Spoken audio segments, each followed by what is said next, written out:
If you're learning Spanish, you know the struggle. You've definitely run into it. The ultimate question, what feels like the final boss of prepositions? Por versus para. Well, today, we're going to crack that code for good. Okay, so let's just dive right in.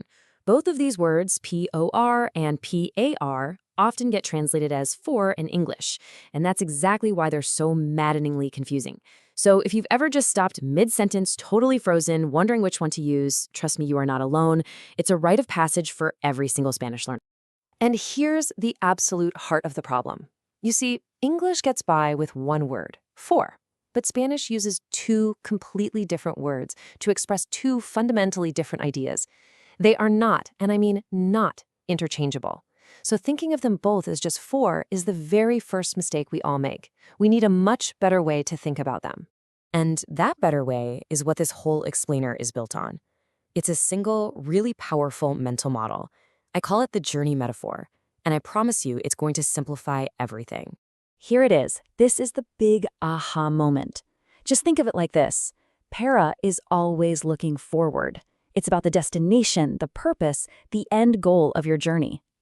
Por, on the other hand, looks backward, or it describes the journey itself. It's the reason you started, the path you're on, the means you're using. So just remember, forward versus backward, goal versus cause. So let's put this into practice, starting with the first half of our metaphor. We're going to focus completely on para and its forward-looking nature. The key thing to remember, para is all about the destination. Okay, so look at how clearly these uses all point to some kind of endpoint. First up, purpose or goal. Estudio para ser médico. I study in order to become a doctor. See, that's a future goal. Then there's destination or deadline. Salgo para Chile mañana. I leave for Chile. That's a physical destination. And finally, recipient. Este regalo es para ti. This gift is for you. You are the final destination of the gift. It's always pointing forward. And you know what? The exact same logic applies here. For employment, ella trabaja para una ONG. She works for an NGO, the endpoint, the recipient of her work. For opinion, para mí, es muy caro. For me, in my opinion, it's my personal endpoint of judgment. And comparison, para un niño lee muy bien.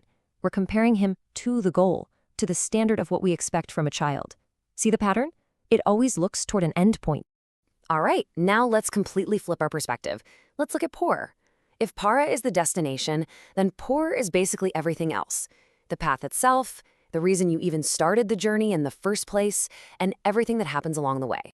So, the really crucial thing here is that POR explains the how and the why behind an action. First, cause or reason. Falté por la gripe. I was absent because of the flu. The flu is the cause, the reason looking back. Second, the means or method. Hablamos por teléfono. We talk by phone or through the phone. The phone is the path our conversation takes. And duration. Viví allí por 3 años. I lived there for 3 years. This describes the time frame of the journey, not where it was headed. And this just brilliantly illustrates the other path-related ideas. Exchange. Pagué $50 por la camisa. I paid $50 in exchange for the shirt. It's a trade, right? A two-way street, not a final goal. Motion or location. Caminamos por el parque. We walked through the park. The park is the space we're moving through. It's our path. And on behalf of. Lo hizo por su familia. He did it for the sake of his family. His family is the motivation, the cause behind what he did. Now, just a quick heads up. Like with any language, Spanish has some fixed phrases that you just kind of have to learn. You know, things like por favor, for please, or por supuesto, for of course. These don't really follow the journey metaphor. They're just set in stone, and honestly, the best way to learn them is to just memorize them like vocabulary. Okay, here we go. This is where our journey metaphor gets put to the ultimate test. We're going to look at sentences that seem almost identical, but use por and para to mean completely different things. This, right here, is where the magic happens. Let's really break these down. Estudio para el examen. Why am I studying? In order to pass it. That's a future goal, right? So we use para. But me preocupo por ti. Why am I worried? Because of you. You are the cause of my worry. So we use por. Same deal with a gift. Esto es para ti. You're the recipient, the destination. But puedo hacerlo por ti. That means I can do it instead of you, in exchange for your effort. It's a substitution. See? It always comes back to goal versus cause.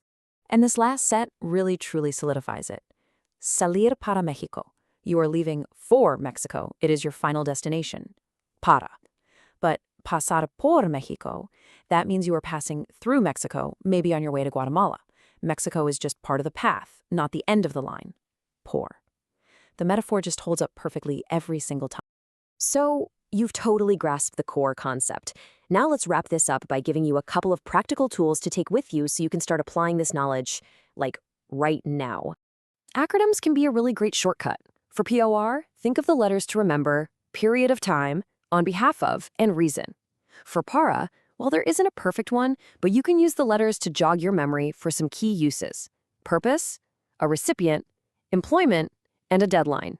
Yeah, the A's are a bit of a stretch. But look, these don't cover every single use, but they're a fantastic starting point for remembering the main categories.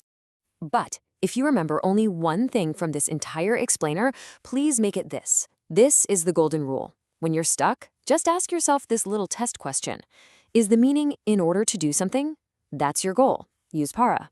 Is the meaning because of something? That's your cause. Use por. This simple test will get you the right answer more than 90% of the time. It really works. And with that, I'll leave you with a question that now has a much deeper meaning. So tell me, ¿por qué estudias español? Or ¿para qué estudias español?